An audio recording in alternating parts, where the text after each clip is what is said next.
And in today's episode, we will be discussing which states have become swing states or have ceased to become swing states following the results of the 2022 midterm elections. And this analysis is useful because it can allow us to examine the shifting political dynamics within the United States and see what will be contested in 2024 and onwards. So, the first comment I want to make is that the vast majority of swing states coming into 2022 remain swing states. However, there are a few I want to highlight right now that I would say there was some degree of uncertainty at the beginning of 2022 about whether they were swing or safe states, and that uncertainty has been erased. In this case, they are newfound safe states for either political party. So let's dive right on in. So, firstly, we have Colorado on the Democratic side. Now, I think many people already considered it to be somewhat of a safe state for Democrats coming into 2022. I mean, John Hickenlooper, the former governor of Colorado, actually defeated the incumbent Republican senator in 2020 by over 9 points. And Joe Biden won by a hefty margin in the concurrent presidential election. And I believe since 2014, Republicans in Colorado have only won, I think, one statewide election. Now, I'd say the results of this election, we had, first off, we just had Michael Bennet easily defeating Joe O'Dea by what is nearly a safe margin, about 14.6%. And then in the governor elections, Jared Polis also easily won here by an even larger margin than Michael Bennet. So, considering also that Lauren Boebert nearly lost her seat this year to Adam Frisch due to that race, which was won by 0.2%, I would say Colorado can safely be characterized now as a Democratic state. And the other state, I would say, on the Republican column this time that I believe is no longer a swing state is the state of Florida. Now, this is a controversial one, as Florida used to be one of the dominant swing states across the nation.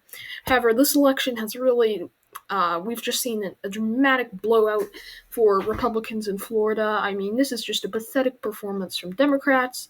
They handily lost Miami-Dade County. Look at this.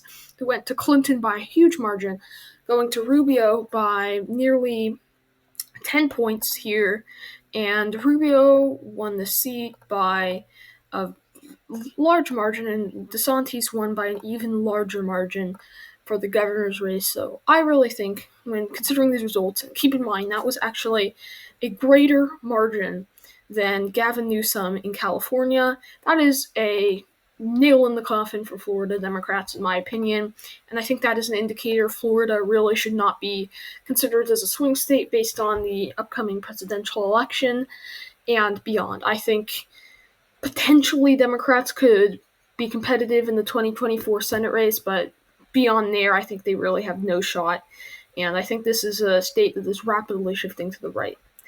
Now, that is all in terms of states I am willing to comfortably categorize as swing versus safe states this election. We have really seen competitive races in a lot of these seats, and for the most part, our notions have been confirmed. Nevada was won by a very small margin, as was Arizona for the governor's race specifically. And don't even get me started on the attorney general race. Actually, I think that one is still being contested, and the Democrat is leading by a few hundred votes. So that is a very competitive state. Georgia, very competitive. It's still slightly red-leaning, although Democrats have had success on the Senate, of course. Pennsylvania, still very much a competitive state, was actually, by many people, expected to go to Amendment laws prior to the election, but it actually ended up going quite handily for John Fetterman, so that is a key state in 2024.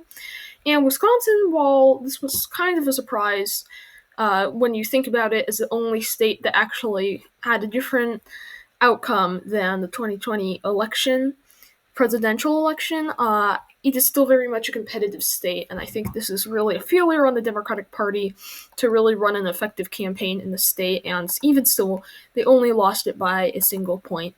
So what we're seeing is a lot of our notions have been confirmed regarding swing states, but we do have some states such as Colorado and Florida, which really are solid for their parties.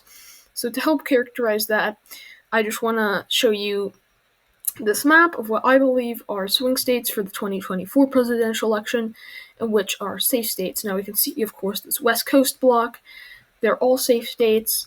All of these, Colorado, now a safe state, I'd say, for Democrats. And I'm using this term safe state rather loosely here. I don't mean that Democrats, I mean it more safe in terms of probability than margin, because Colorado may very well go to Biden by between 10 and 15 points, which is technically a likely margin, although I think the probability is much higher than a likely probability. So that is my characterization. And one of the only ones I kind of had trouble characterizing here was North Carolina.